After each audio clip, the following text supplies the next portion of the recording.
সত্যিকারের এমন একটা কিচেন হাউস পেয়ে কে না খুশি হয় বলো। কালকে মেয়েকে আমি এই সারপ্রাইজটা দিয়েছিলাম, আর সেখানে অনেকেই বলেছে এর মধ্যে কি রয়েছে দিদি ভাই। যে গিফটটা ছিল ওর খেলার জিনিস। এমন সুন্দর একটা গিফট পেলে কিন্তু বাচ্চারা আর ফোন দেখবেই না। চলো এখন এগুলো আমি জোড়া লাগিয়ে তোমাদের সামনে দেখাই। কিছুতেই প্রথমে বুঝতে পারছিলাম না, তারপরে ফাইনালি ফটোগুলো দেখে দেখে চেষ্টা করছিলাম। ফটোটা দেখার পর ফাইনালি বুঝতে পারলাম কিভাবে জোড়াটা লাগাতে হবে। ভীষণই কিন্তু ইজি ছিল এটা লাগানো। আর সত্যি বলছি, যখন একটার পর একটা সবকিছুটা আমি স্টেপ বাই স্টেপ লাগাচ্ছিলাম, মেয়ে তো দেখে মহা খুশি। আর এখানে যেন একটা বোর্ডও দিয়েছে যেখানে তুমি মেনু লিখতে পারো। আর দেখো এই একটা ঝুড়ি যেখানে তুমি সবজি সবকিছু রাখতে পারবে।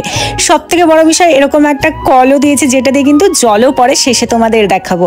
আর দেখো দিয়েছে কত রকমের ভেজিটেবলস, যেগুলো এখন সবজির মধ্যে রেখে দিলাম। তারপরে কড়াইগুলো রেখে দিলাম। ফটো দেখে চেষ্টা করলে কিন্তু লাগানোটা ভীষণই ইজি। আর ফাইনালি রান্নাঘরটা কিন্তু রেডি হয়ে গেছে। চলো এখন মেয়ে জল কিভাবে পড়ে সেটা তোমাদের দেখাবে। দেখলে দামও কিন্তু খুব একটা বেশি না, তোমরা চাইলে তোমাদের বাচ্চার জন্য কিনতে পারো।